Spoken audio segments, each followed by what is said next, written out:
Milord, आज हमारी अदालत में मौजूद हैं एक ऐसे शख्स जो सरकारी स्कूल के अध्यापक हैं, बक सिंह जी। प्रसन्न रहो।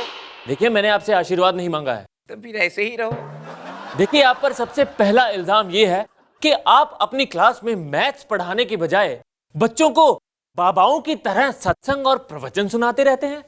आपको शायद ज्ञात नहीं कि हमारा विद्यालय सरकारी विद्यालय है। यहाँ के बच्चे भगवान भरोसे हैं।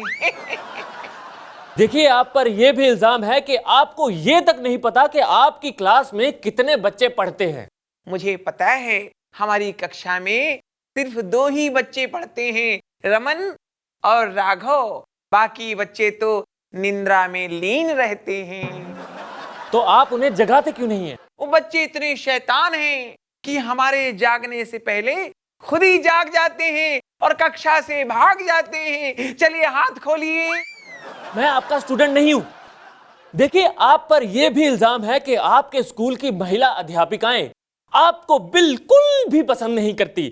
ये प्रश्न तो महिला अध्यापिकाओं से होना चाहिए। जहां तक मेरा प्रश्न है, मैं तो सभी महिलाओं को प्रेम भाव से देखता हूं। चलिए हाथ खोलिए। मैं आपका स्टूडेंट नहीं हूं। चलो तुम हाथ खोलो। मिलॉर्ड, आज हमारी अदालत में मौजूद हैं बिजली विभाग के आला अफसर confuse Singh ji. Excuse me, confuse Singh नहीं, कट फ्यूज सिंह। देखिए, आप पर सबसे पहला इल्जाम यह है कि आपके रिश्तेदारों के यहां लगे हुए मीटर बहुत धीमे चलते हैं। ऐसा क्यों? भाई, आजाद देश है, हर कोई अपने हिसाब से चलने के लिए आजाद है।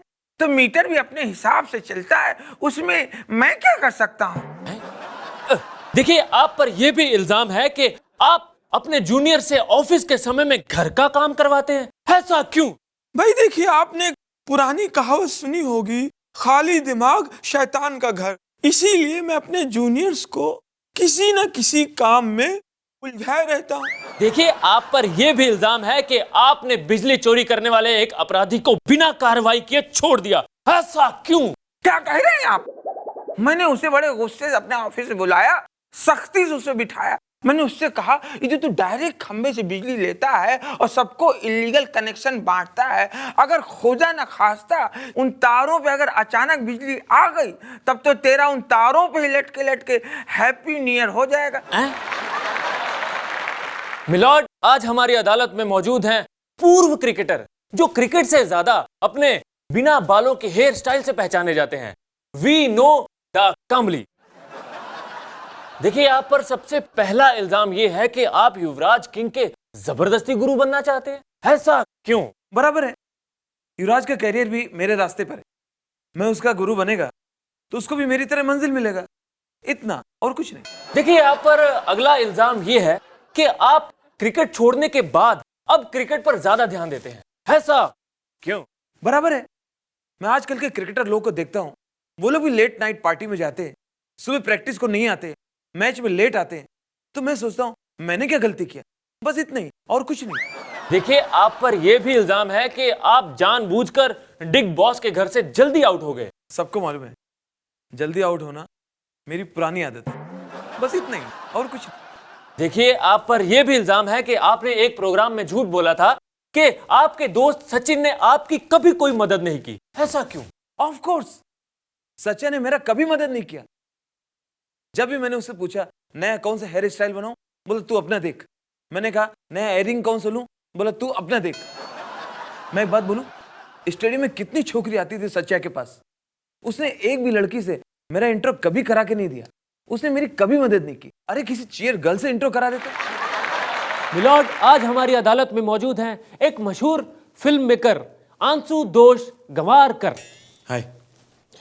देखिए, आप पर सबसे पहला इल्जाम यह है कि आपने कहा है कि आपकी फिल्म व्हाट्स योर राशि बनाने में आपसे बहुत बड़ी गलती हो गई। जी हाँ, और मुझे इस गलती के बारे में तब पता चला जब मेरी फिल्म कंप्लीट हो गई कि अरे मैंने ऋतिक को नहीं बल्कि ऋतिक के हमशक्ल को साइन किया। देखिए, आपका यह भी कहना है कि आपने अपनी फिल्म खेले हम जी जान से के जरिए आपने लोगों को आजादी के सही मायने बताए हैं। वो कैसे? This is true.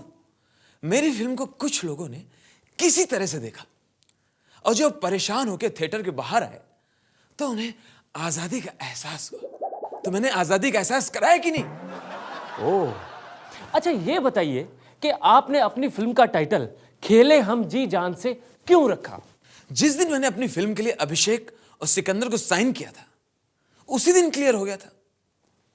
Very simple, खेले हम जी जान से, अब दर्शक झेले जी जान से। मिलोड, आज हमारी अदालत में मौजूद हैं।